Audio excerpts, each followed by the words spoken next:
Halo Ngominers, apa kabar? Kembali kita berjumpa di Ngomongin Inter. Kali ini agak pagi karena sebentar lagi aku akan berangkat ke Denpasar jemput mertua.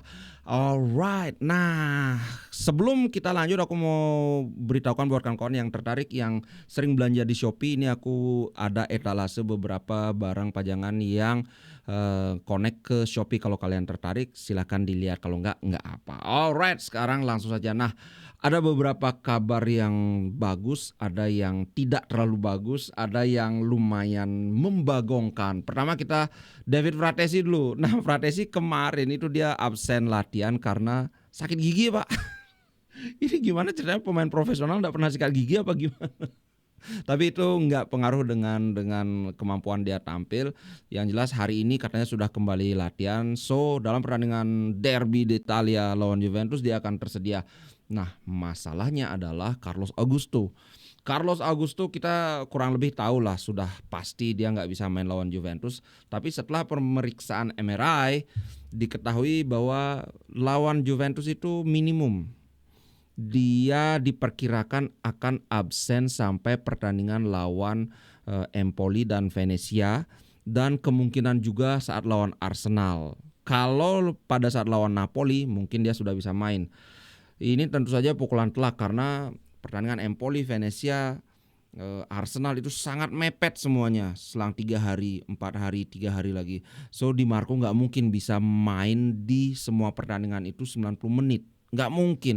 Jadi penggantinya cuman ada Darmian. Tapi di sisi lain katanya, bukan katanya sih, menurut berita Tajon Buchanan sudah hari ini akan kembali ke full training. Sebelumnya cuma kembali berlatih aja tapi masih terpisah, sekarang full training. So walaupun misalnya Buchanan belum bisa main pada saat lawan Juventus, tapi at least setelah pertandingan lawan Juventus kita bisa berharap bahwa Buchanan sudah bisa bermain lagi. Kawan-kawan pasti ingat ya, cederanya Buchanan ini adalah sesuatu yang sangat disayangkan karena kita melihat Buchanan itu kan sangat bertahap dia dikasih waktunya. Ketika dia sudah mulai nyetel bahkan nyetak gol debut, cedera, dan cederanya juga sama timnas. Cederanya juga nggak main-main, patah tulang. Ya, untungnya pemain ini masih pemain muda, jadi ya penyembuhannya relatif lebih cepat. Nah, di sisi lain kembali lagi ada kabar yang kurang baik lagi, yaitu Hakan. Kalau sebelumnya ada kemungkinan, kan aku bilang di berita itu ada kemungkinan Hakan sudah bisa bermain saat lawan Juventus, ternyata itu tidak bisa. Jadi Hakan kemungkinan besar nggak bisa main lawan Juventus, sehingga sekarang ini dilema di sisi Inzaghi itu adalah siapa yang akan bermain di posisi di posisi gelandang bertahan. Nah, pada saat ini Inzaghi mempertimbangkan antara dua, yaitu Zielinski dan Barella. Nah, Barella kemarin pada saat pertandingan lawan Young Boys dia terpilih jadi man of the match. Sehingga pada saat ini sepertinya kemungkinan besar Inzaghi akan kembali dengan penampilan Barella di gelandang bertahan. Kemudian di depannya itu akan diisi oleh Zielinski dan Mkhitaryan. Baru nanti Fratesi masuk di babak kedua. Tapi hal yang kita lihat dari pertandingan Young Boys itu adalah ketika Barella mengisi posisi gelandang bertahan, posisi itu relatif aman. Masalahnya adalah posisi yang ditinggalkan Barella itu terlihat banget kayak bolong. Fratesi dulu aku sempat bilang bahwa wah, Fratesi ini ininya mirip dengan Barella karakteristiknya. Ternyata sekarang aku harus menarik perkataanku kembali. Fratesi ini sangat berbeda dengan Barella. Kalau Barella itu box to box murni yang sekarang bisa melakukan playmaking, tapi kalau Fratesi ini adalah apa ya? Aku nggak tahu apa istilah untuk permainan Fratesi ini karena ternyata dia cukup unik. Dia itu adalah gelandang tengah yang doyannya nyerbu ke kotak penalti, sehingga bagian box to boxnya itu udah nggak dapat lagi. Dan pada saat lawan Young Boys itu kelihatan banget bolong. Pada saat lawan Roma juga kurang lah ya. Kemudian di sisi lain kalau misalnya kita mencoba menyelami pikirannya Inzaghi, kalau dia nggak puas Dengan hal itu bisa jadi dia akan mengembalikan Barella ke posisi Mezzala dan menaruh Zielinski di posisi gelandang bertahan. Nah, kenapa? Karena Zielinski mengisi posisi gelandang bertahan di timnasnya di Polandia dan itu bagus mainnya.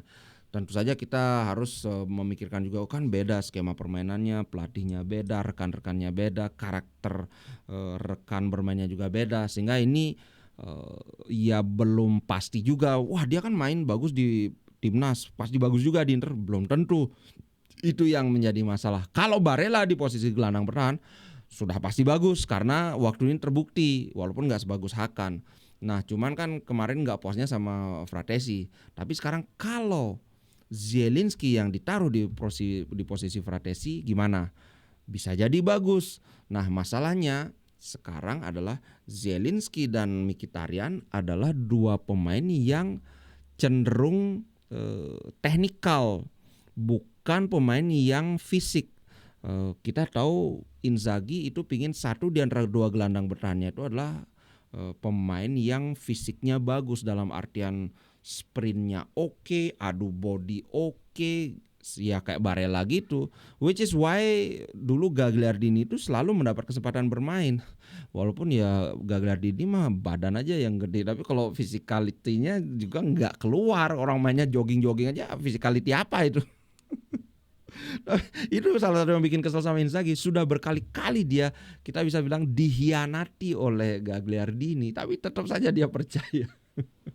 Nah, ini kita masih akan lihat siapa yang akan mengisi posisi Regista, apakah Barella atau Zielinski. Kalau Mkhitaryan sudah hampir nggak mungkin karena posisi Miki itu ya udah paling bagus Miki yang pegang gitu. Kecuali mungkin kalau Barella di sana kemudian Miki nggak main, Zielinski yang main berduet dengan Fratesi, baru beda lagi kemungkinannya. Oke, nah sebelum aku bahas berita yang sangat heboh, aku mau bahas ini dikit tentang Jonathan David. Sekarang peminat Jonathan David itu mengerucut menjadi 3, yaitu Inter, Juventus, dan Barcelona. Nah, kalau Inter Milan kita tahu Inter memang perlu satu striker yang benar-benar top tier, sehingga sasarannya adalah kita memiliki 3 striker yang benar-benar top tier. Kalau Taremi menurutku ya cadangan, bukan rotasi. Tapi kalau Jonathan David berarti kita punya 3 yang benar-benar bisa dirotasi terus-terusan gitu loh. Dari Juventus dengan cederanya Arkadiusz Milik, mereka nggak punya lagi center forward selain si Vlahovic. Nah, mereka kan lumayan juga main di Liga Champions, nggak bisa cuma ngandelin satu center forward aja. Sudah jelas itu. Nah, kemudian muncul lagi nama yang serius yaitu Barcelona. Barcelona pada saat ini performanya lagi menyala banget abangku. Dengan Hansi Flick yang gila. Hansi Flick ini ternyata dia yang megang Bayern Munchen pas Bayern Munchen ngebantai Barcelona 8-2.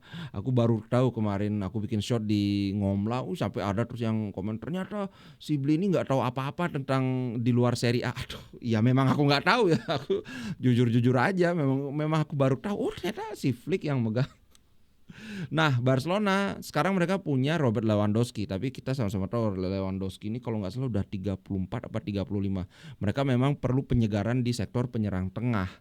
Nah, terus terang aja aku nggak tahu Barcelona ini sebenarnya kekuatan ekonominya kayak gimana. Karena kemarin dibilang terancam bangkrut, tarik tuas pengaman dan sebagainya. Tapi kok pemain-pemain yang masuk yang bagus-bagus terus. Kita lihat aja, yang jelas Inter sudah serius. Kalau dari segi profil ini sudah sesuai dengan ininya Oak Tree. Alright, itu tentang Jonathan David ya. Nah, sekarang ini kita bahas lebih ke manajemen.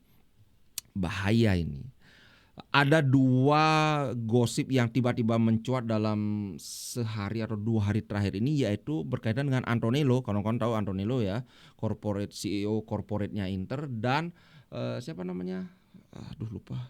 Francesco Calvo, direkturnya Juventus. Nah, yang pertama mengatakan bahwa Calvo ini akan ke Inter. Terus yang kedua adalah Antonello akan ke Roma. Jadi satu masuk ke Inter, satu keluar dari Inter. Nah, menurutku Antonello adalah salah satu pilar di manajemen Inter. Salah satu tokoh yang berjasa membuat Inter bisa perform. walaupun dengan keuangan yang morat-marit kan. Nah, awalnya aku berpikir kenapa Antonello mau ke Roma? Roma itu kan tim yang sorry to say ya lebih di bawahnya Inter kan. Berarti ini kan ada dua kemungkinan. Satu, karena Roma menawarkan duit yang lebih banyak dari Inter. Dua, karena Antonello mencium Inter ini adalah kapal yang akan karam. Sehingga dia ya kayak ya kabur biar nggak ikut tenggelam kan. Waduh, yang mana ini aku sudah tahu-tahu kemudian aku membaca di sini di apa namanya? Di artikel ini dibuat oleh Tony Wheeler juga. Ternyata bukan Antonello-nya yang mau pergi dari Inter, tapi Oaktri yang ingin memberhentikan Antonello. Kenapa? Karena kalau aku lihat di sini ya intinya tidak puas. Aku ini kan aja ya. Dilaporkan pemilik Nerazzurri Oaktri Capital memutuskan untuk berpisah dengan corporate CEO. Nah, ini akan menjadi bagian dari shake up. Shake up itu kayak digoyang. Maksudnya ya perombakan yang terjadi di balik layar. Nah, Oaktri tidak puas sepenuhnya dengan bagaimana klub dijalankan sejak mereka mengambil alih. Isu stadion, kemudian skandal ultras menjadi poin kunci. Nah, sementara itu Roma juga sedang nyari CEO kan, yang cewek itu siapa namanya? Oh, ini Lina Soko kan mengundurkan diri. Wow, aku sih nggak mau jadi sok tahu ya, tapi kalau selama ini sih Antonello ini bagus-bagus aja aku lihat. Aduh, tapi Oaktri dibilang nggak puas. Apa alasan ketidakpuasan Oaktri ini yang aku ngelihat kok kayak nggak masuk akal? Soal stadion, masa itu salahnya Antonello? Kedua soal skandal ultras, yang dipanggil itu Javier Zanetti, Hakan Calhanoglu, Marotta. Aku nggak tahu, kayaknya Antonello bukan bagian yang dipanggil. Nah, kenapa ini mengerucut jadi si Antonello yang mau didepak? Ini ada apa ini? Aneh, jangan-jangan ujung-ujungnya nanti sama kayak Milan. Maldini didepak karena ya banyak yang tidak disetujui gitu loh, kebijakan-kebijakan Redbird itu banyak yang nggak disetujui oleh Maldini. Jangan-jangan ini yang terjadi di Inter. Nah, kalau setauku ya, kalian koreksi kalau tersesat. Setauku Antonello dan Marotta ini biasanya mereka selalu sejalan. Jangan-jangan sekarang Antonello yang didepak, next itu adalah Marotta. Waduh, aku sih berharap ini cuma suuzonku aja, bukan kejadian beneran. Kemudian Francesco Calvo ini adalah sohibannya Marotta juga, dikabarkan dia akan join ke Inter. Awalnya ini sebagai karena si Antonello akan keluar, ya udah ini penggantinya. Tapi kemudian ternyata ini dibantah mentah-mentah oleh Calvo. Ini rubbish itu maksudnya ya membantah mentah-mentah. Tidak ada benarnya sama sekali. Jadi bahkan dia sedang ditawari pun enggak, memikirkan, mempertimbangkan pun enggak. Jadi kalau misalnya Antonello beneran pergi dari Inter, maka posisi corporate CEO itu akan kosong. Waduh, wadidaw. Pada saat perjalanan kita lagi genting-gentingnya, lagi badai cedera, ini lagi masalah begini. Ya sudahlah, kita berharap yang terbaik saja. Kita dukung dari rumah masing-masing. Semoga apa yang terjadi itu adalah yang terbaik. Oke, itu dulu guys. Aku tutup sampai di sini. Sampai jumpa di konten berikutnya. Ciao. Terima kasih.